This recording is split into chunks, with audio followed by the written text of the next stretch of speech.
This is this hello. No, go ahead. You want a water? No, I'm good. Thank you though. This is this hello, episode 12. Another great guest. We have Zigga from Midvale or Cottonwood Heights.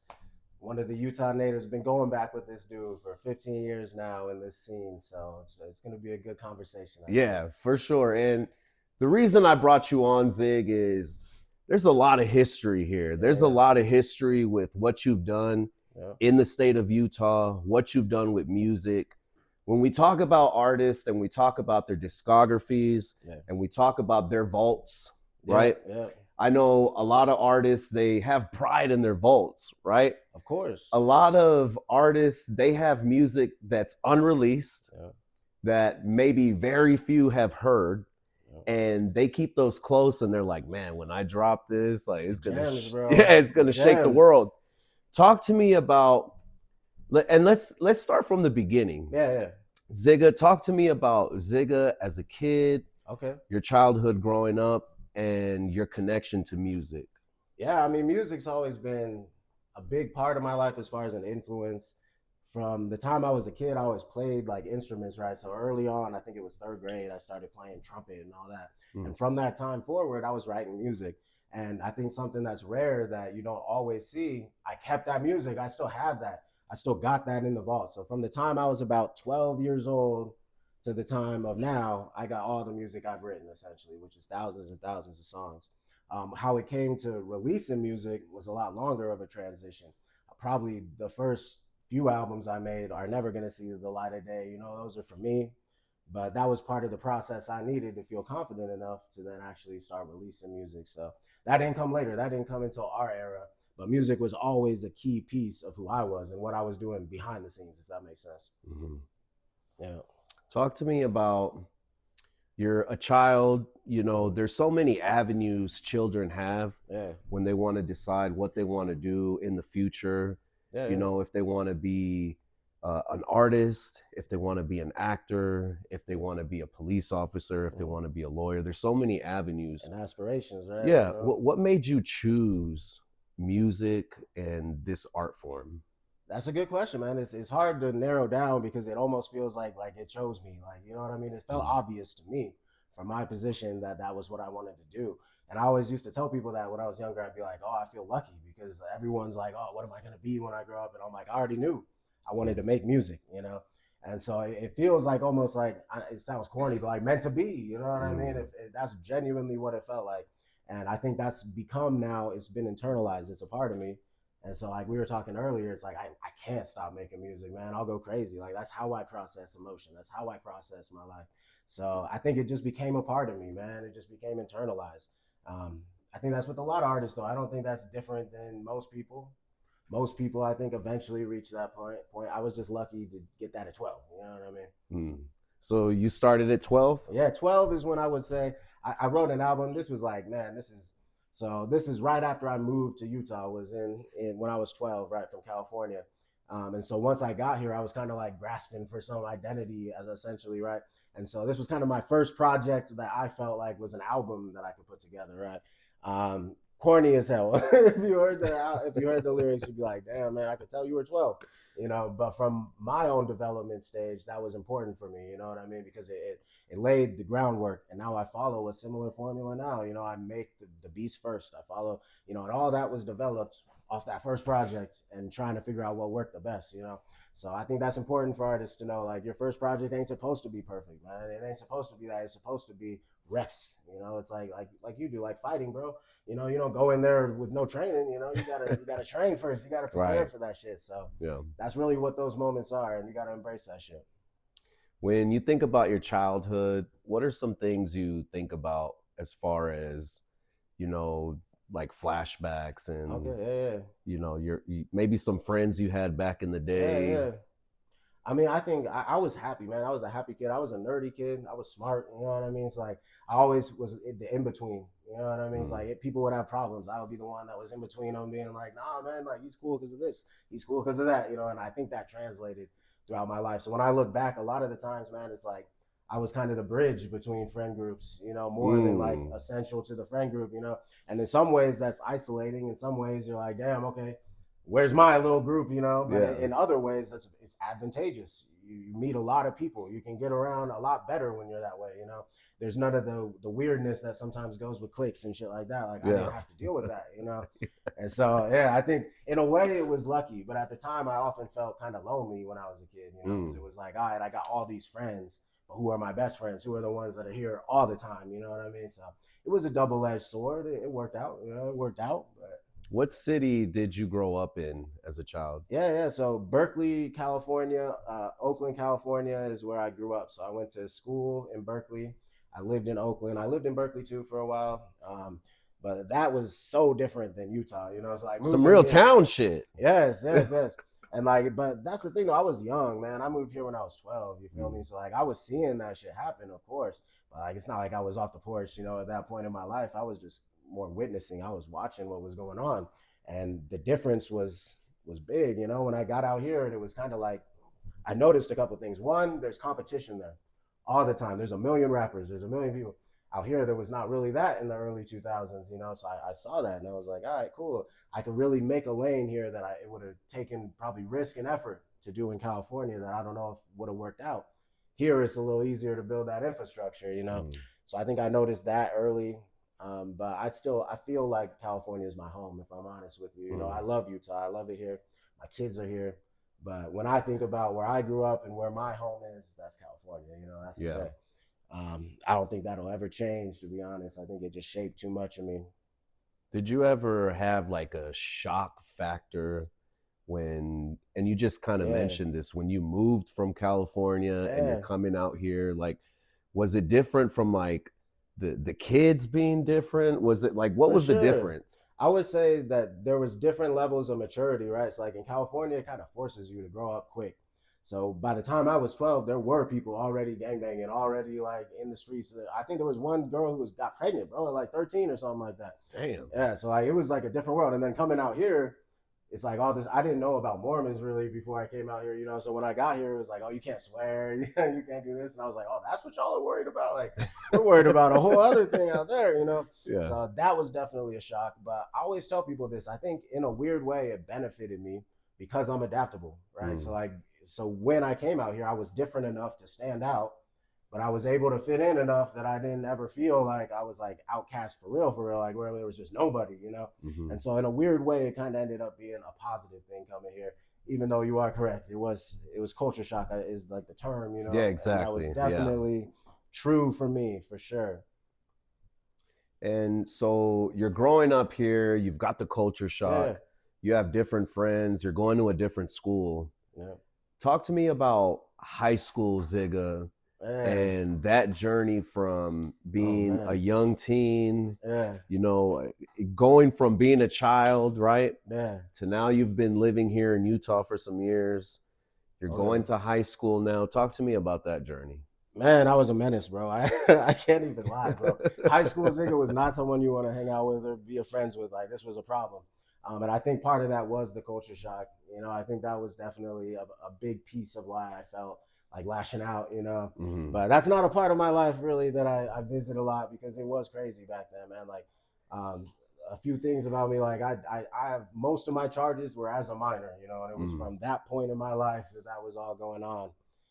Hectic, man. Like I tell people all the time, like, you know how they tell you all your friends are gonna be dead or in jail? And like at the time I was like, whatever, you know what I mean? Real life shit. All my friends from back then are dead or in jail, bro. And some of them are mutual friends. I know, you know what I mean? So yeah, it's like, for sure. Yeah. So that part of life I feel like was difficult. That was another thing that I kind of realized in open lane. You know what I mean? That was like along with music, I also saw another lane that I could take that there was very little competition, you know, for here.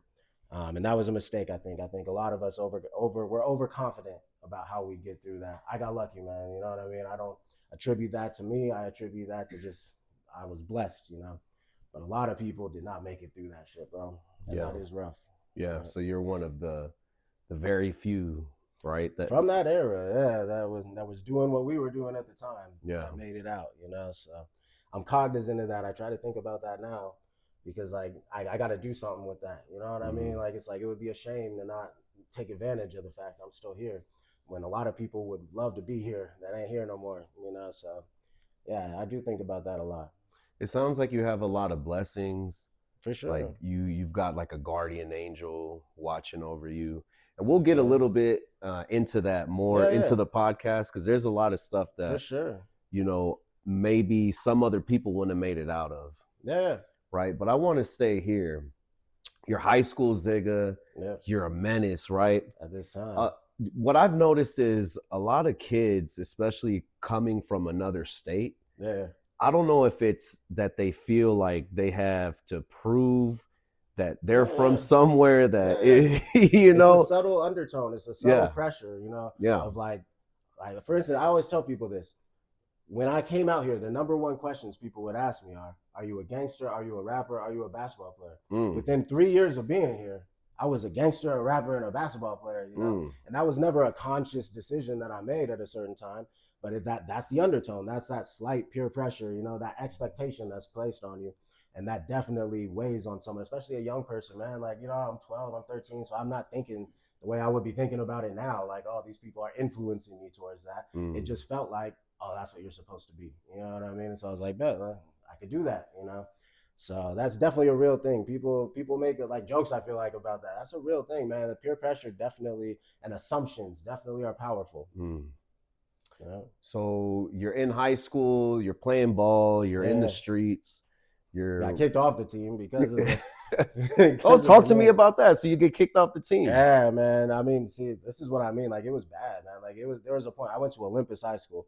There was a point where we were so in the streets that we were just skipping school all the time just to play basketball and like do other illicit things that were going on in there. It got to the point where I got kicked out of school. You know, my brother got kicked out of school.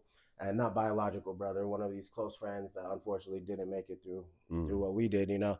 And even the vice principal and the school cop got kicked out of the school. Damn. Yeah, because that's what it was at this time, you know. So yeah, man, when I say like shit was going down, man. And so like I had to change schools, I had to go to Jordan, you know, and that was honestly a breath of fresh air for me, man. It was escaping a lot of that. A lot of that shit that comes with that is just stress, bro. And you're a kid, you know what I mean? So it's like you don't want to be thinking about jail and thinking about all this stuff when you're a kid. And so it actually felt good. It was like an escape to get to Jordan and kind of have like a restart. And that's really when also the rap shit took off. I think I recorded my first song when I was going to Jordan. I never released it or nothing, you know, but that was when I kind of took that more serious, when I was like, all right, this is the path I want to take rather than continuing what I was doing before, which was getting nowhere, definitely nowhere.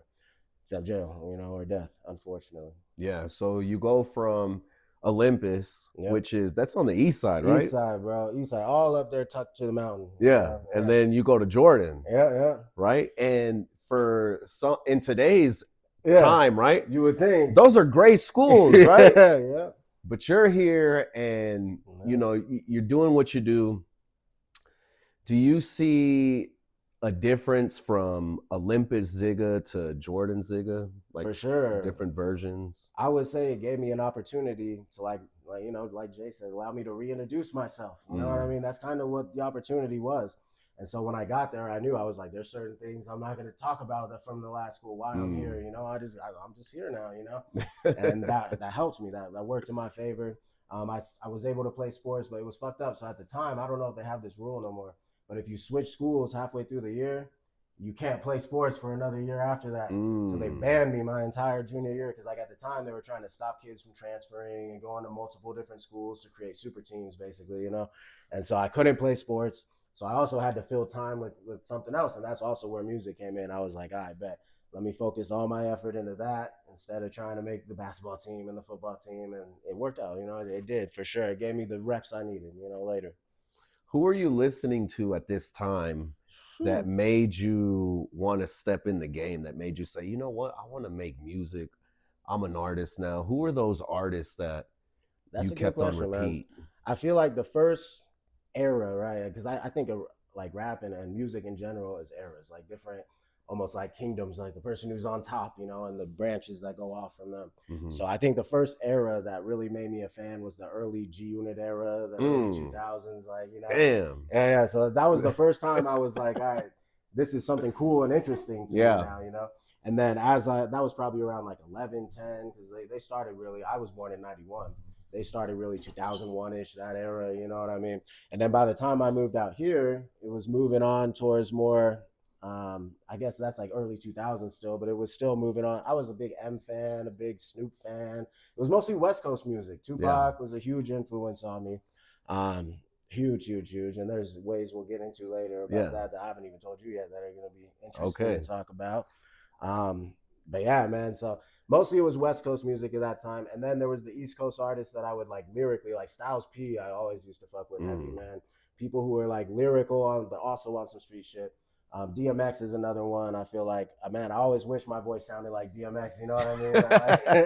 That like more aggressive, you know what I mean? I never had that same. So, I mean, mostly it was lyricists, but West Coast beats. That's always been a core to like, I feel like my musical identity is like the lyrics come first. What else are you rapping about, really? You know what I mean? Like, that's our job, really, right? Is the lyrics. Otherwise, you may as well be a DJ if all you're doing is choosing dope beats. Like, that's cool. That's still a talent. That's still, you know, but it's not. But it's a different thing than a rapper. You know what I mean? And so I was very much a rapper of the classic sense. Student of the game. Yes.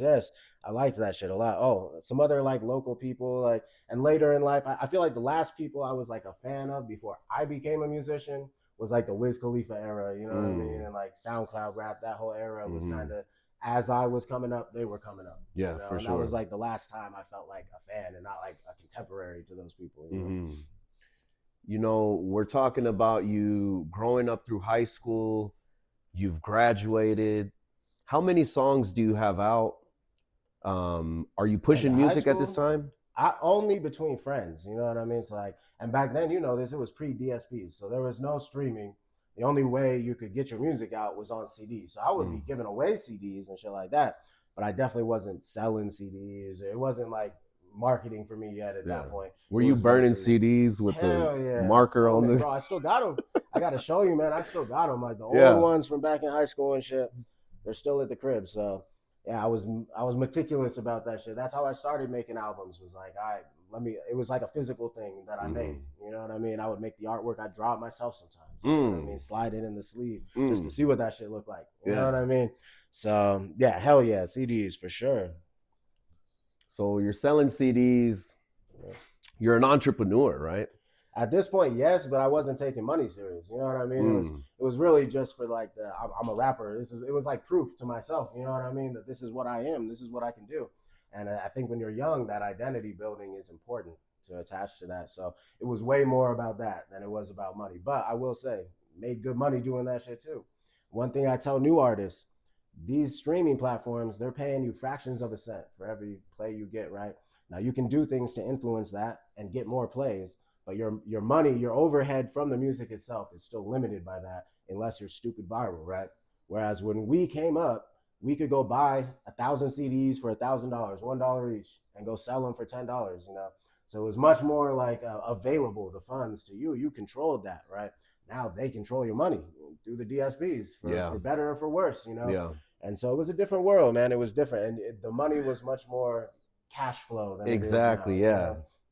So yeah, I would say the game has changed in that way, man. It's way more about attention now and marketing, and that's how you get more plays, is more attention. And so that's really the marketplace now, is how can I draw attention to me and have things to share to people that are going to get my money, basically. Yeah. You know, that was not there when we came up. Yeah. So let's stay here. You know, this is the pre-streaming era. Yes.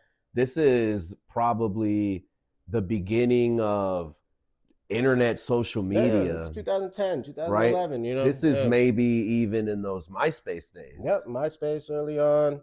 MySpace and Twitter were both around like 2009-ish, you know. Facebook, I think, was around, but it wasn't as popular as MySpace back then. That was kind of where shit was at. They had the music going for them, you know. That was definitely that era. Yeah, so, and I just had a conversation on another podcast where MySpace is kind of like that beginning point of streaming in a sense, right? It is, it's social media. Yeah. Talk to me about what your profile looked like.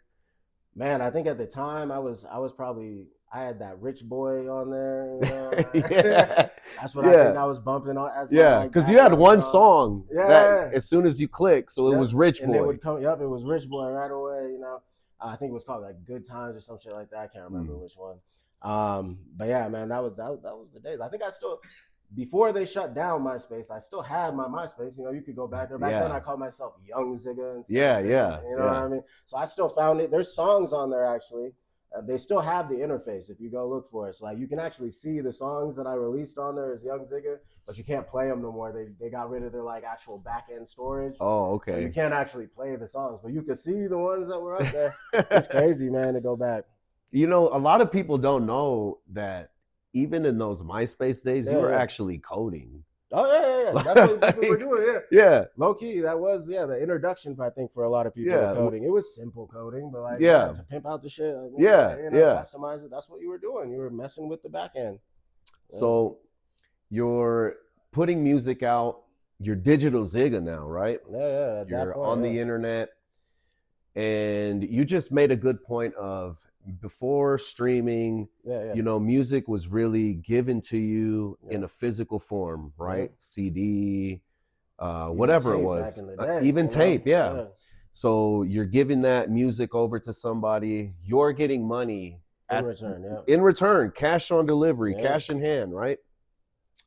Talk to me about how you, as an independent artist at this time, this is before people knew about sponsorships and before people knew about investors, right? They couldn't leverage those things yet. Talk to me about how you're keeping your career afloat, how you're stepping in the game being Young Zigga, and how you're making this money to put into your craft.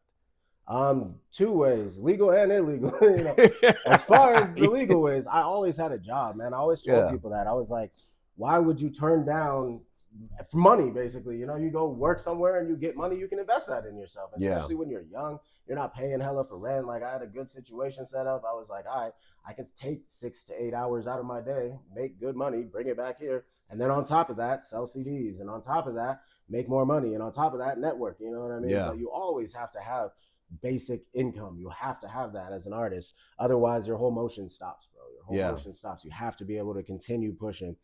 So yeah, I've worked my entire life, man. Ever since I was 17 years old, I've had a job. I've never not had a job. Even when I was at the peak of me doing music, I always had a job. You know? So I think that's big to tell people. Like, and that's not a loss. That's not like a bad thing. That's a good thing, especially like how we did. We had kids, man, young. You know what I mean? It's like you need to be able to look them in the face and know you can pay rent. No, you can pay these things, right?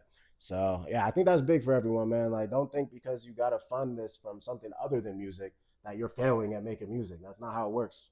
As long as you're making music, you're successful at making music.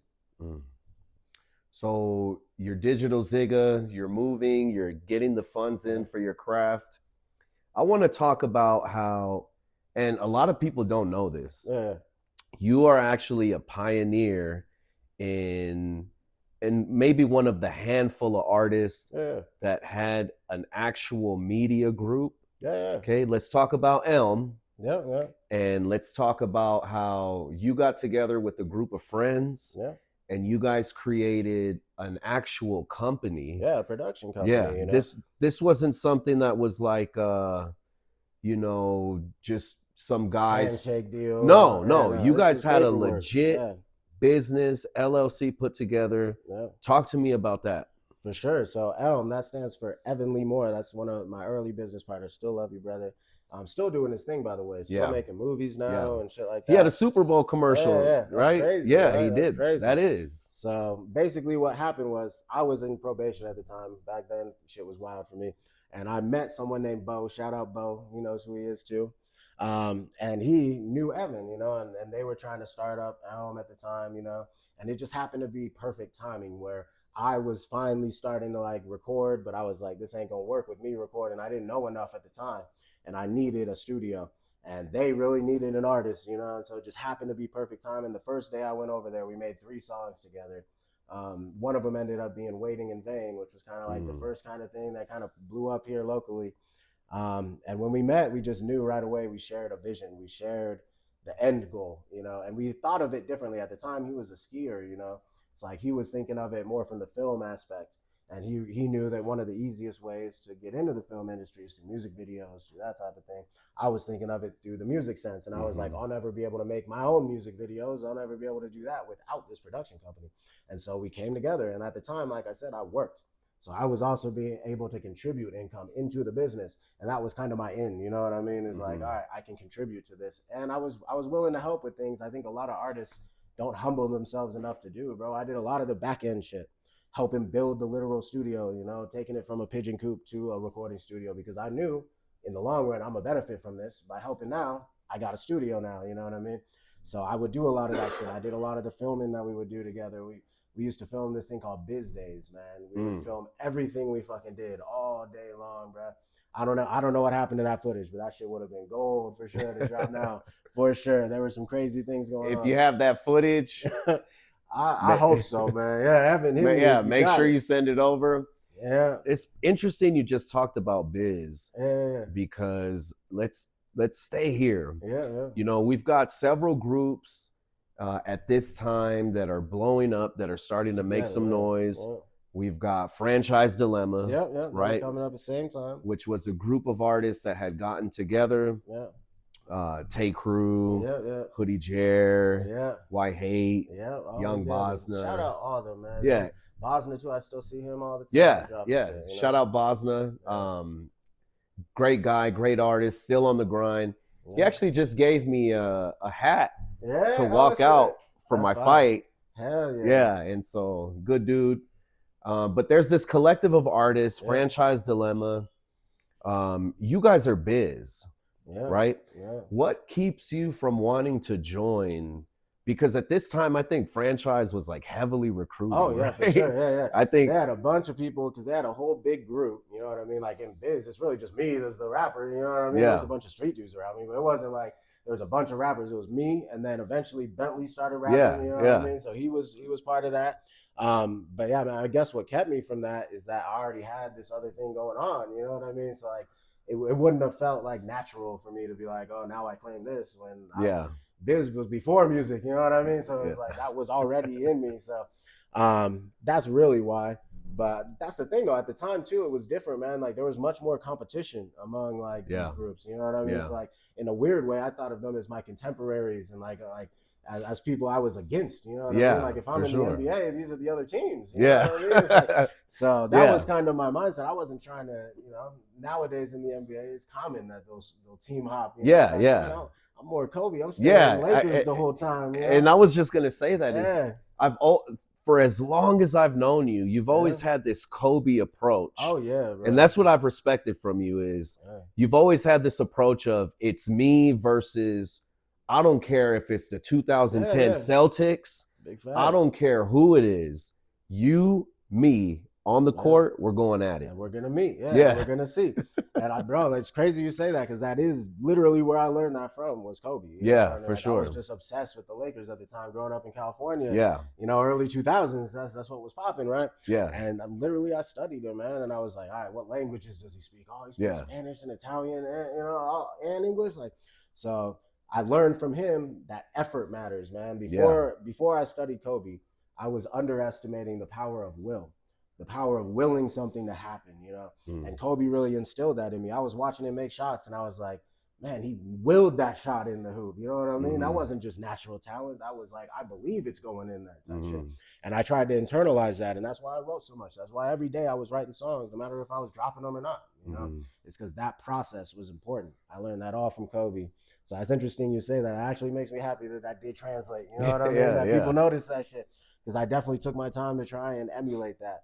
I do think there's downsides to that, you know, like you mentioned before, like some of those groups were networking at a level I wasn't at that time. You know what I mean? So I probably would have benefited from going and linking up with them at least, you know what I mean? And my competitive mindset kept me from doing that and kept me from wanting to link.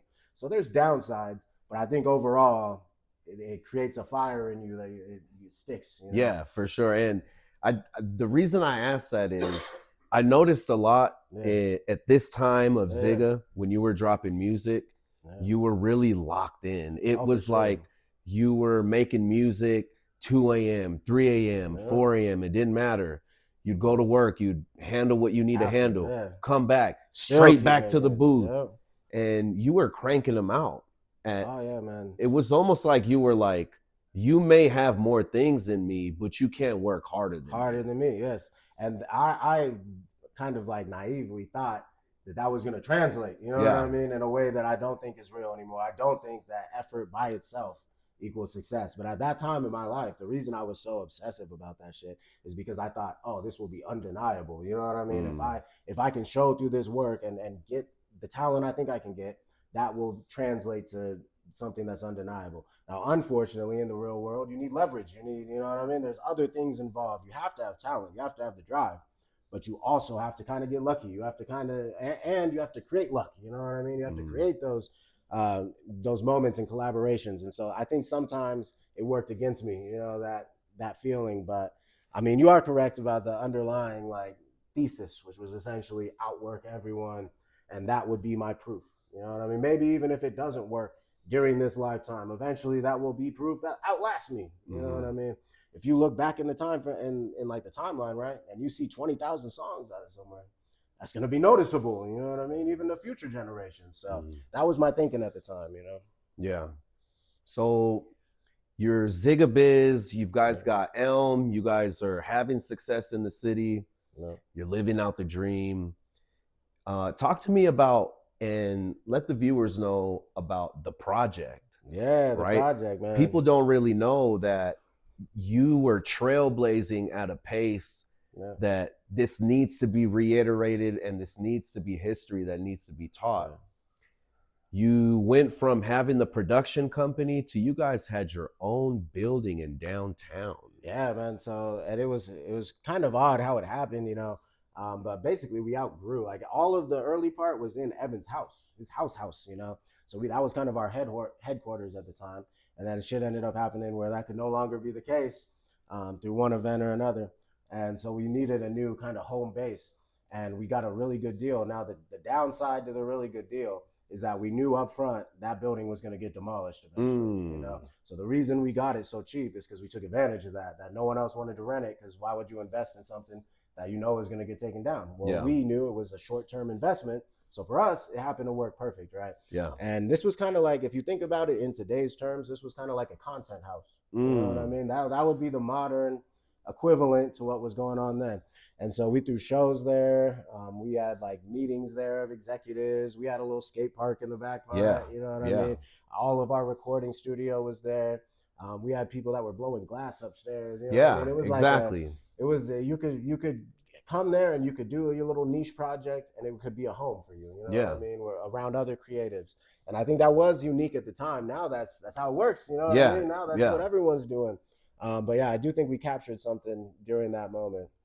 And you know, me coming there personally, I thought it was like you know Rob Dyrdek and the Fantasy Factory. Like that's exactly what I got. It was kind of like that. Those were the vibes. I remember some of the shows that were held there. Okay, let me go through this list with you. Okay, Casey Veggies, Sir Michael Rocks, Jet Life, which is Currency, Young Roddy, the whole crew at the time.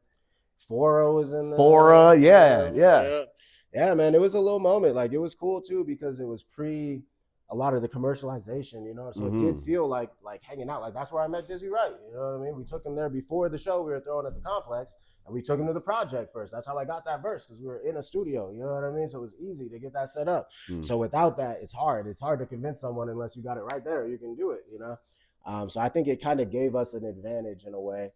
It was also a huge responsibility, man. Like, the reason that things got complicated there is because when you're throwing shows, when you got all this chaos going around, eventually you get things like lawsuits, you get things like people, you know, have a problem there, and then they want to blame you. And then we ended up getting in trouble because we would always throw the private events, right?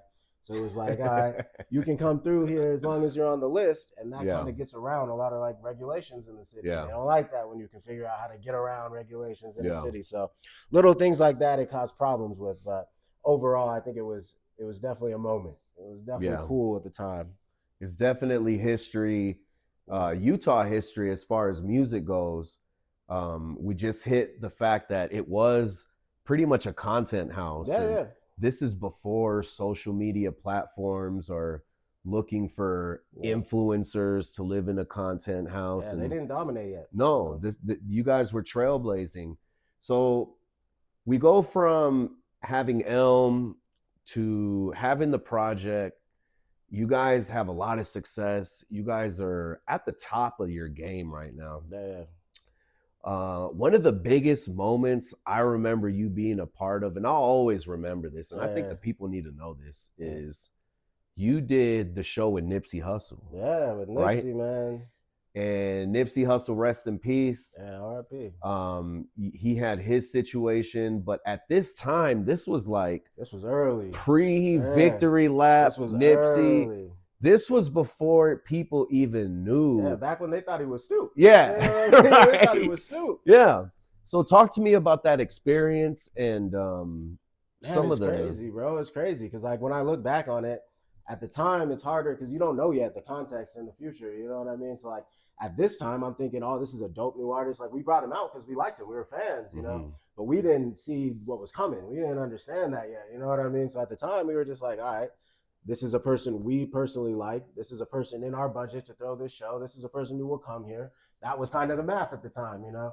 Now looking back though, it's like, damn, man, the legend, you know, and like, man, just little shit. Like also with YG, for instance, when he was blowing up, we do that show too, bro. And like, so I got to meet Whack 100 and all them before anyone knew who Whack 100 was. Yeah, we were smoking blunts with Whack 100. You know? So it's just odd now, you know, to see that. Part of it is kind of like weird because it's also like, all right, well, I was also a rapper then, you know what I mean? You know, so some of it can be a weird dynamic, but for the most part, it's just feeling blessed to be around that, man, and to have seen what the world would eventually see, you know, and that part of it's hella cool.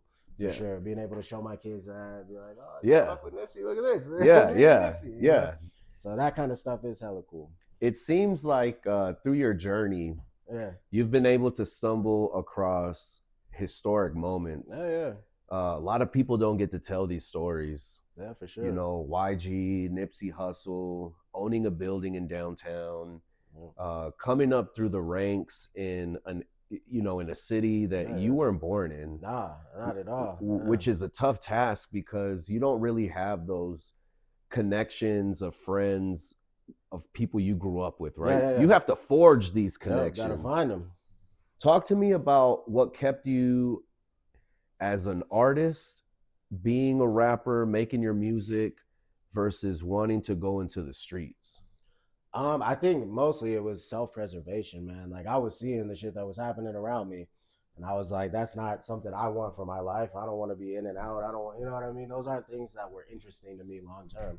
Music was something I could genuinely see myself doing for the rest of my life and being happy.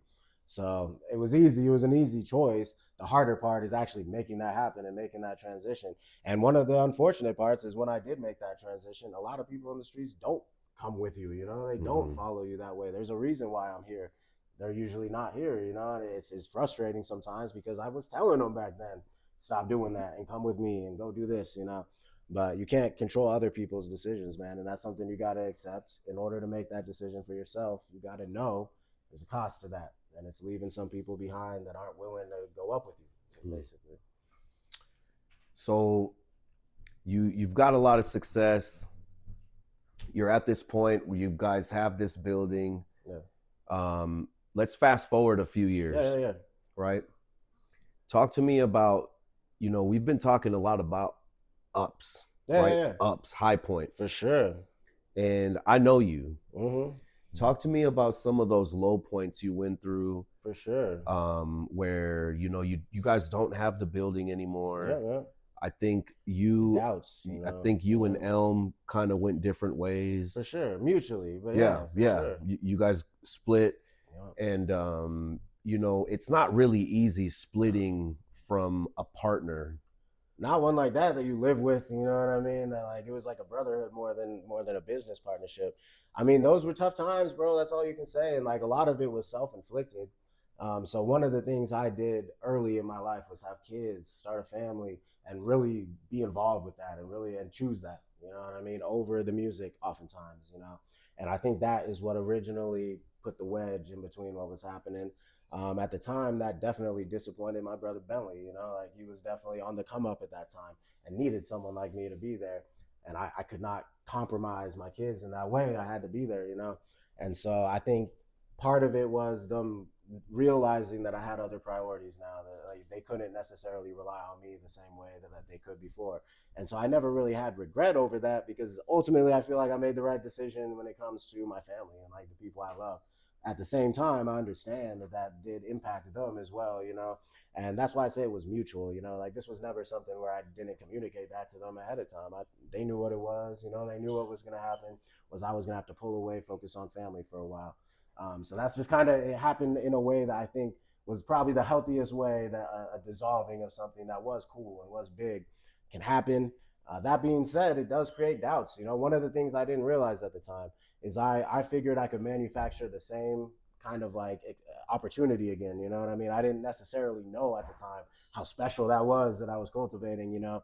And so looking back, yeah, there's definitely moments where I'm like, damn, man, I should have pushed even harder at that moment instead of pulling back to get success later, you know? But I'm glad with the decision that I made. I think they are too. Like I said, Evan, he's doing big things now. He's doing Super Bowl commercials, you know, so it worked out for everyone. But yeah, it was definitely a difficult time, and that made it a lot harder to record. I used to be in the studio, like you said, all day, every day. Now I had to be strategic. Now I had to set everything up beforehand, write the whole album beforehand, you know, master it with delivery before I ever started recording, so that I could really utilize those 3 hours I might have, you know, and get as many songs done as I could. So it changed the dynamic, but the love was still there. You know what I mean? Like we're all still friends to this day. You know what I mean? So it's not like it was beef ever. It was just people went their own ways, you know, and we got older too. That's the other thing. Yeah, man. For sure. At that point, I was like 24, 25, you know, so this was really when I was maturing as a man as well. So I think it's just natural sometimes that people kind of drift apart. I wish them nothing but the best. I'm sure it's the exact same back, you know, so that's what it was. It was never anything difficult that we went through. It was more just transition, change. Yeah, for sure. During this transition, and you think back on these times and these days, do you ever have any regrets? For sure. I mean, my main regret is this. There were things that I could have done that I didn't do. Now, the issue with that, and why I can't honestly say that I would do it different, is that the things I got from that are so amazing. You know what I mean? So it's like, I'm aware of both at once. You know, I'm aware that, yes, I gave up certain opportunities I don't think a lot of people would have gave up, you know, but I also gained certain things that a lot of people don't have, man. A lot of people can't look at their kids and be like, I was there every day for you in your life. I was the first one to hold you. I was there when you first said your first word, all those things, you know. A lot of us sacrifice that in order to live these dreams. And I'm not saying that's wrong. I think that's great too, you know. But I am saying that there's a difference, you know, and there's something that's valuable in each of those situations. So it's hard for me to say really that like I would do it different. Now, do I understand though? I do. Yeah. It's crazy that you bring this up because, you know, there are situations of people maybe we both know or people you know personally in your life that are willing to sacrifice their family, right? For whatever it is they're choosing to do, right? You know, you hear the stories of people saying, well, I moved to LA, I moved to New York, you know, so I could see if I could get this record deal. Where are your kids? I left them back home, right? Or you have the stories of, you know, I was trying to make the NFL, and so I moved to Cleveland. Some training camp. I moved to Cleveland so I could play for the Cleveland practice team. Where's your family? Well, they're back home. Back there. And that seems like it's a hard pill to swallow. For sure. When you're at, for me. Yeah. You know, I couldn't do it, man. Like, and I'll be honest about that. Like, you know, it's not like I don't think there's a correct choice in that situation. You know, sometimes it leads to success and it leads to that dream existing, you know, and sometimes it doesn't. And then what? Then you really got regrets. You know what I mean? Then you really got regrets. So it all depends on the outcome, man. And it's like in my life, it worked out. And maybe in other people's lives, they would have had regrets like, oh, I could have been huge. I could have done this. Like, it's funny you say move, because that's what happened, man. Me and Evan went out there and talked to Capitol Records. They said, move out here and we'll work with you. It wasn't nothing promised. It wasn't, oh, we'll give you a record deal. But if you move out here, you'll be involved in what we're doing. At the time, I just had my first kid. I was like, that can't happen right now, you know? She's back there. I gotta be near, you know? And I consciously chose stay here. And I don't regret that, you know, but I do know that most people would probably not do that and would probably go out there. And I don't fault them for that. I think it makes rational sense that you think, especially as a man, let me build up my financial security first, and that'll help me facilitate taking care of these people I love. So I get it. I get the logic there. But for me, the time was too important, man. I couldn't imagine. And like my real dad was never around. So like I could never imagine me following in those footsteps. It just wouldn't have been me, you know?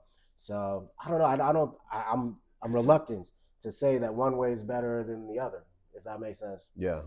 So, and this is, I want to stay right here because this is really important. A lot of people, they don't understand the pressures of being in that room, that room with a label, right? Or if you're in a different profession, if you're in sports, when you're with that certain team, that right? owner, that exactly.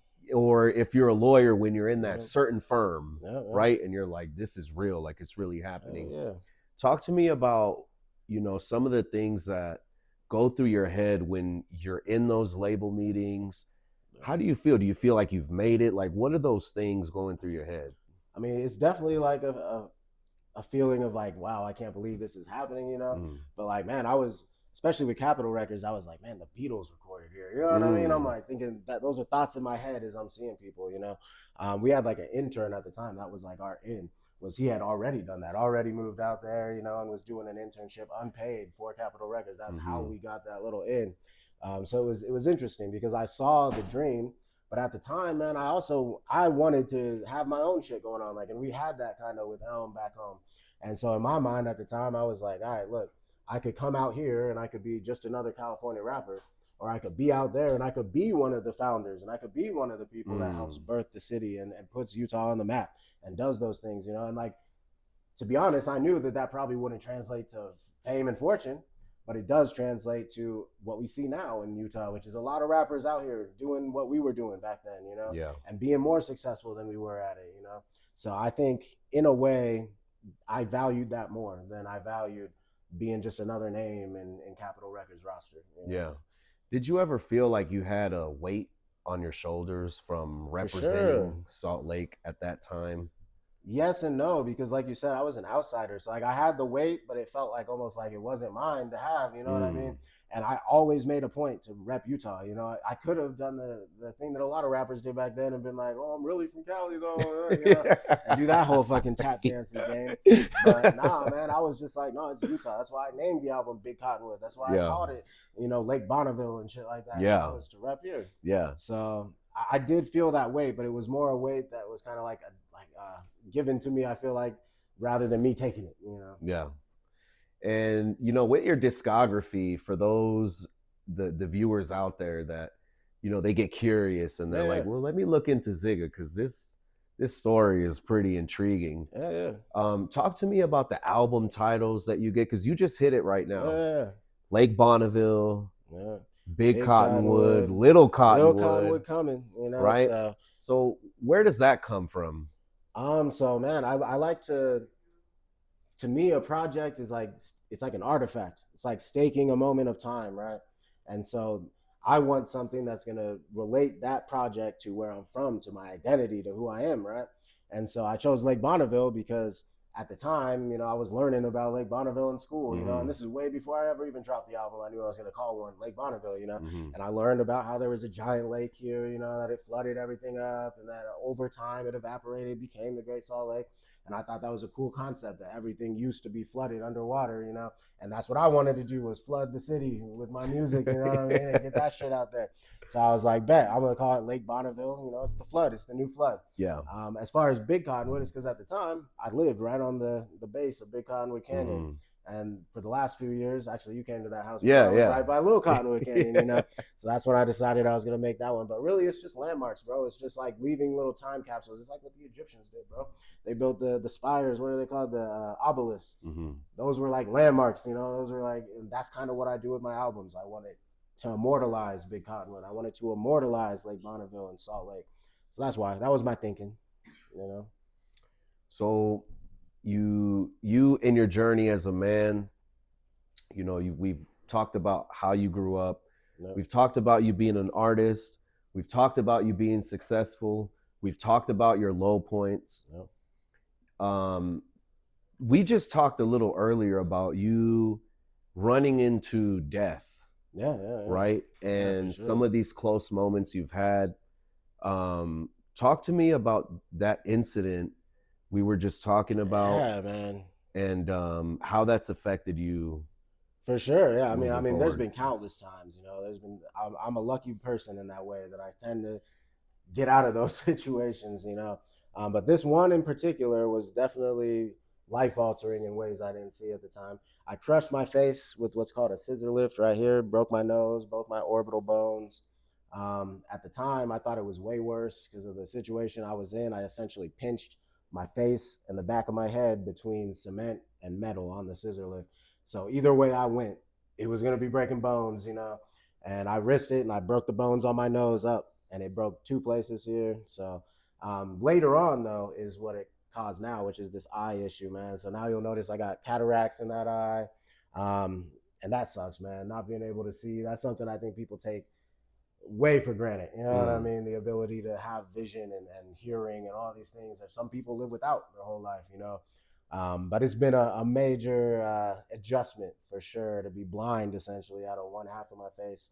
Luckily, it doesn't affect rap though. It doesn't affect making the music. So yeah, and you can still smile. Yeah, right? I can still smile. So yeah, that was the other option. If I would have went the other direction, because I was stuck on the scissor lift, so I had to decide which bones to break essentially, And I decided my nose, and luckily it didn't break my teeth, didn't break my jaw, didn't stop me from rapping or looking normal, And you can barely tell now, other than a few scars here. My nose is a little crooked, you can barely tell.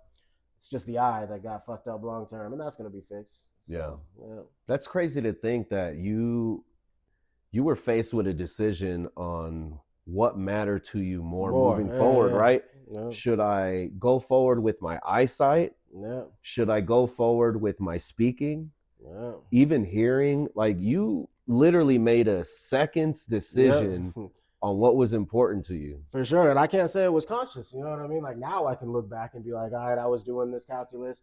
But at the time, man, it was like, ouch, like, I got to move, which way? And like, all I thought it was like, if I go the other way, there was a chance that it would like crack my skull, and I was worried about that. So that was the big thing that I was trying to avoid, was death, really, So in the time, it was an easy decision. But yeah, looking back, it was kind of like, man, which means more to you? You know what I mean? So do you believe you have a guardian angel? I believe in a few things. One, I don't think it's necessarily a guardian angel, but I do think I'm lucky. And I think part of the reason behind that is I'm very thankful about shit that happens to me. You know what I mean? Like, when that situation happened and I was kind of okay, I spent a long time being grateful about that and trying to make you speak that into existence. Thank you. Like, actually say it.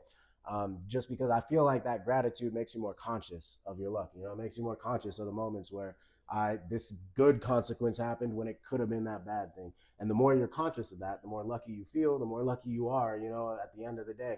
So I don't think it's a presence, but I do think that helps, Yeah. Are you religious? Yes and no. So I don't believe in religion. I don't believe in organized religion. I tend to think that God is a very personal thing to people. And I come from a religious background. My dad was a minister. My grandma is a rabbi. My uncle is a Methodist priest. My other uncle was an Islamic sheikh who took me to Turkey, And I've seen all these people truly and genuinely believe what they believe wholeheartedly with their entire being. And who the fuck am I to say, you're wrong and you're right and you're wrong and you're wrong, but this one's right over here, though. Yeah. When, from my point of view, they're all right. They're all right about what they believe, And so to me, do I believe in God? Yes, for sure. Do I believe that humans know anything about God? I'm much more reluctant to say we do. I think there's common things that we all kind of agree about on God. But when I see religion, I usually see humans, man. And that means power structures. That means control. That means all these human fallacies that we have is tainting God, basically, at that point. So yes and no, if that makes sense. I do believe there is a God. I do believe there is something more powerful than humans that maybe caused us all to be here. I just don't think I'm confident enough to know what that is. Yeah, for sure. And we've had some interesting discussions as of late.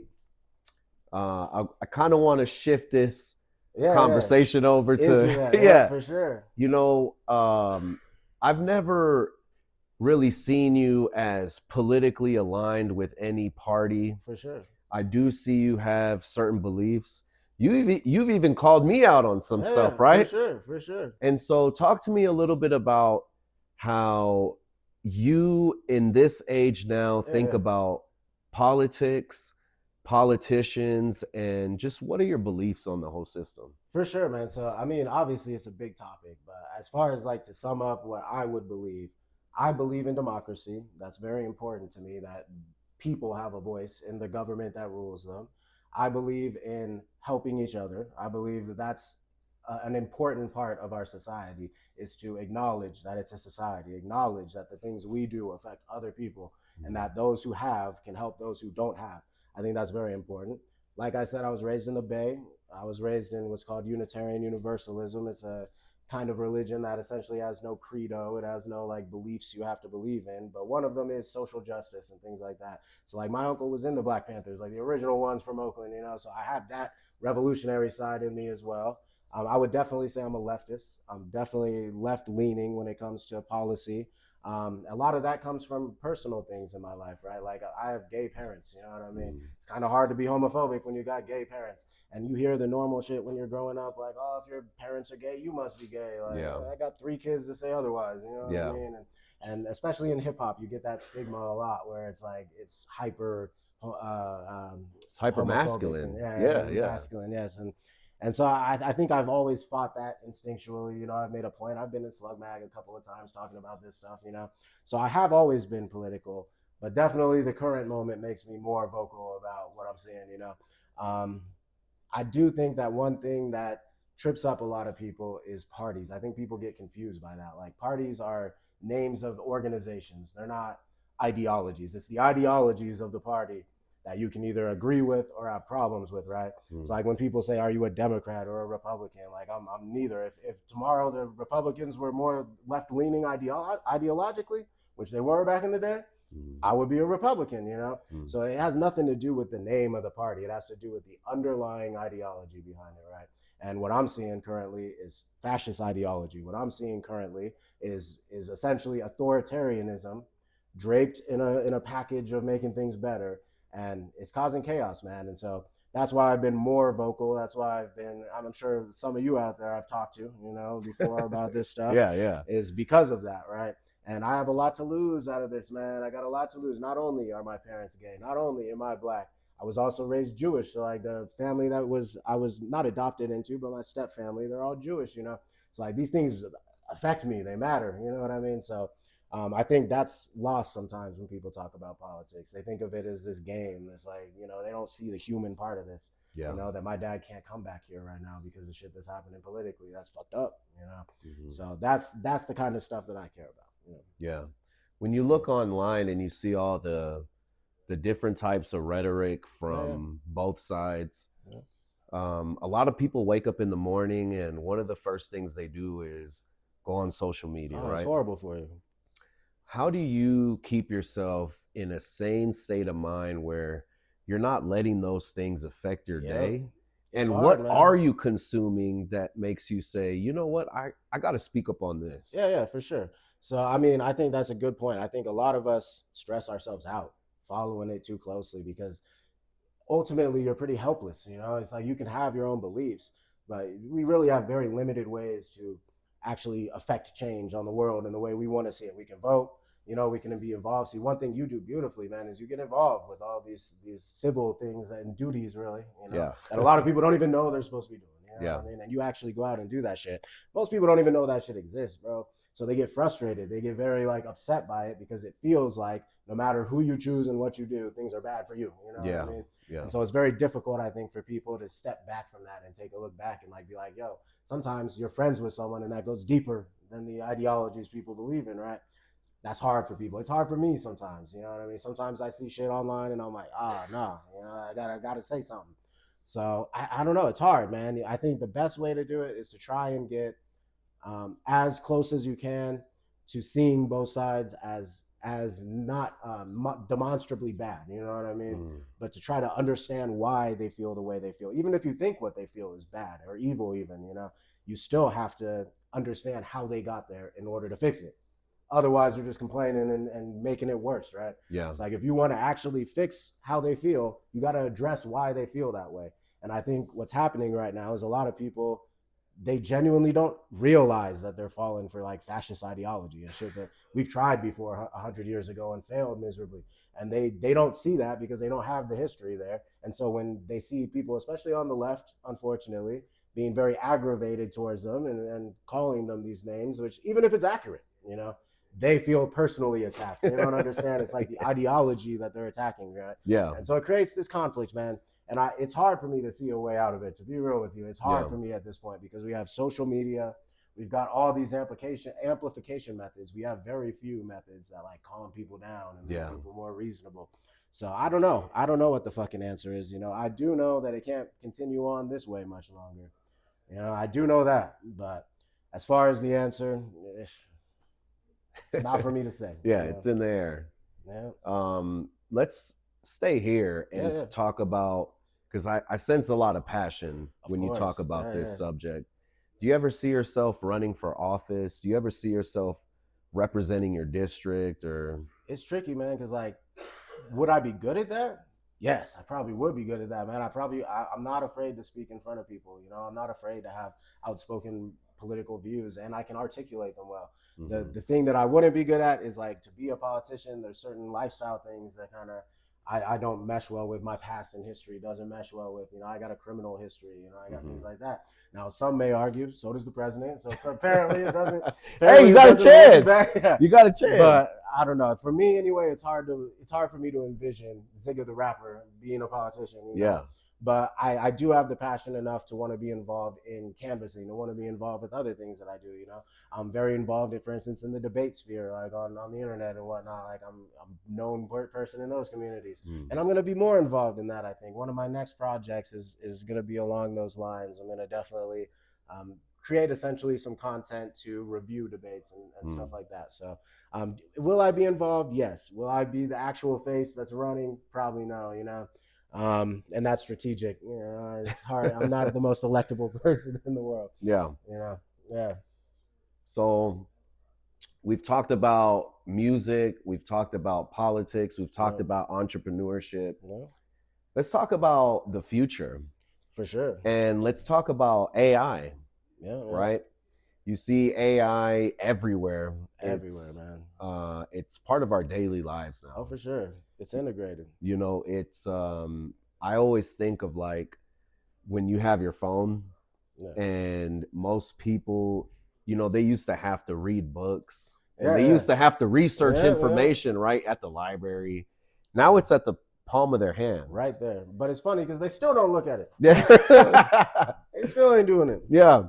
And so I think like in the future, we're going to have phones implanted in us where we're automatically just thinking and it's connecting to the internet and you're part of Google, you're part of the servers, right?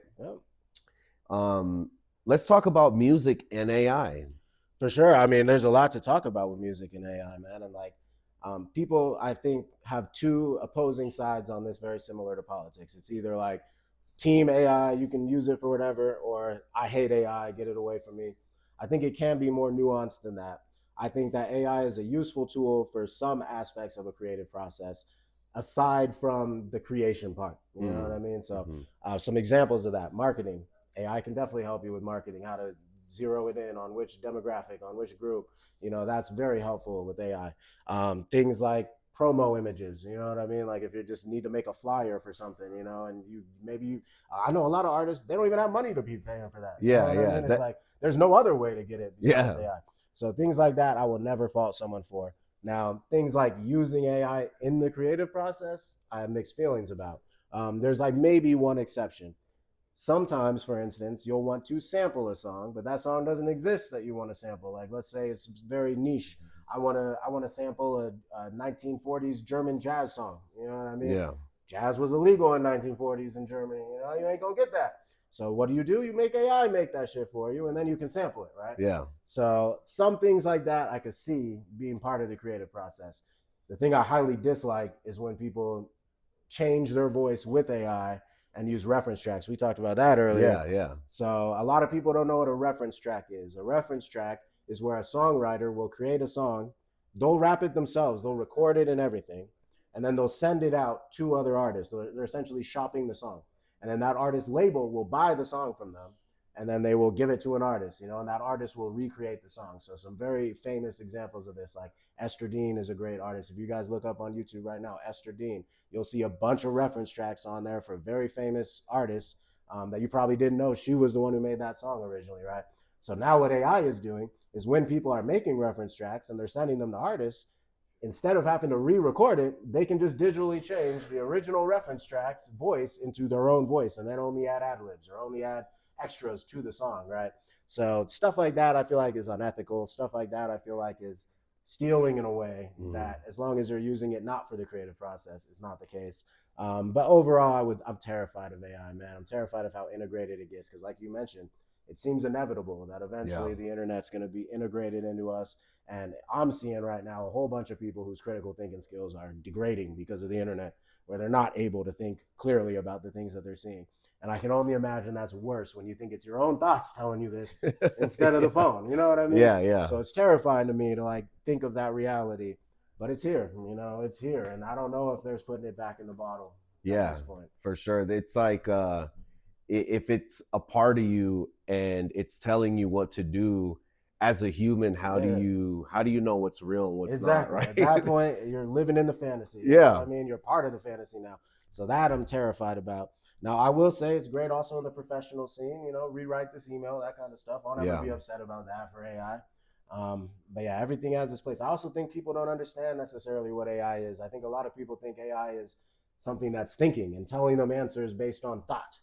That's not what it is. You know, it's a language model. It's telling you what it's seeing out there in other articles. You know what I mean? So there's a lot of discernment issues with AI that I could see being an issue. Like my kids, for instance, they ask AI things and I'm like, hey, make sure you go to that source that you see at the bottom of that AI article to verify that it's not misappropriating what's said in the article.